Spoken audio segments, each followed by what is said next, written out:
Emanuele Alessandri, un gol insomma, da 3 punti, una girata, ha sbagliato una situazione insomma, che sembrava una porta che sembrava stregata. Sì, devo dire che comunque stiamo disputando una buona partita. Anche il primo tempo abbiamo avuto delle occasioni, stavamo giocando sinceramente molto bene, eravamo solo un po' sfortunati e poi devo dire che il secondo tempo siamo riusciti a pareggiare e poi a fare questo gol del 2-1. Sono molto contento soprattutto per i 3 punti perché è la cosa più importante, poi per quanto riguarda me pure perché comunque per un attaccante è sempre un'iniezione di fiducia fare gol, però soprattutto per i 3 punti che era fondamentale, perché secondo me avevamo disputato una buona partita e i 3 punti erano meritati.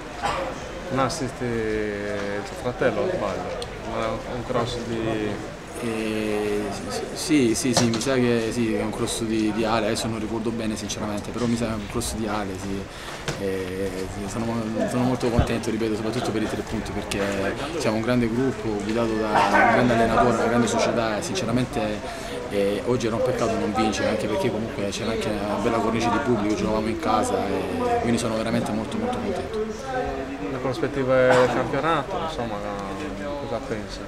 No, è un campionato difficile, vediamo che comunque troviamo difficoltà comunque ogni domenica, anche questi che era una buona squadra secondo me, il primo tempo un paio di occasioni ci ha messo in difficoltà e poi noi siamo venuti fuori alla distanza. È un campionato dove noi dobbiamo giocare partita per partita, avendo fiducia nei nostri mezzi che sono importanti e basta guardare in casa nostra, cercare di migliorarci partita dopo partita.